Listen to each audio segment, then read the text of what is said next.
کە ئێمە دێن بۆ مزگەوت با خۆمان بشۆرین لاشەمان پاک بێت. پاشان کاتێککە دێن بۆ مزگەوت خاوەنی ڕەوشتێکی بەرز بین.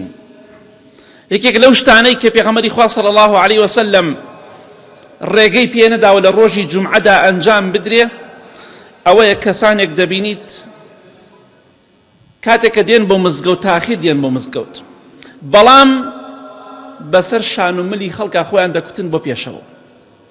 تۆ هاتوویتە بۆ مزگەوت لاشەت پاکە، با ڕەوشت و ئەخلاقیشت بەرز بێ.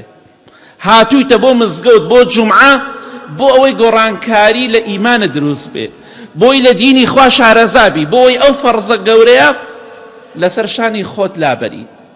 جا بۆیە کاتێککە دێن بۆ مزگەوت عەزێتی خەڵک مەدەن، لە هەر شوێنێک مەجال بوو دانیشە.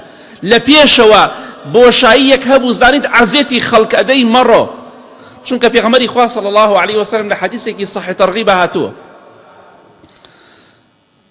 خوتبەی ئەدا لە ڕۆژی جومعەدا، پیاوێک هات ئاوای دەکرد، بەبان شان و ملی خەڵکە ئەڕۆیشت بۆ پێشەوە.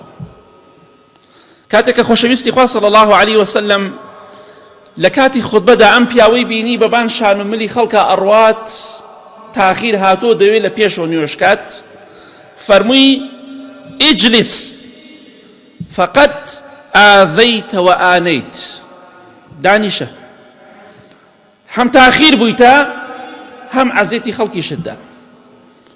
تاخیر بووتە بەڵام دەتەوێت لەگەڵ کەسێکان نوێژ بکەی لە ئاستی کەسێکا بی کە زۆر پێش تۆ هاتووە. جا بۆیە کاتێککە دێن بۆ مزگەوت با ڕەوشتمان بەرز بێ، با ئەخلاقمان بەرز بێ، با عەزێتی خەڵکی نەدەین. بە ئیزنی خواوە زۆر گرنگە لە هەر شوێنێک مەجال بوو عەزێتی خەڵکی مەدە و دانیشە. تاخیر هاتوویتە لە شوێنی تاخیر بۆکان دانیشە، زوو هاتوویتە لە شوێنی خۆت دانیشە. با ڕەوشتمان جوان بێت، ڕەوشتمان پاک بێت.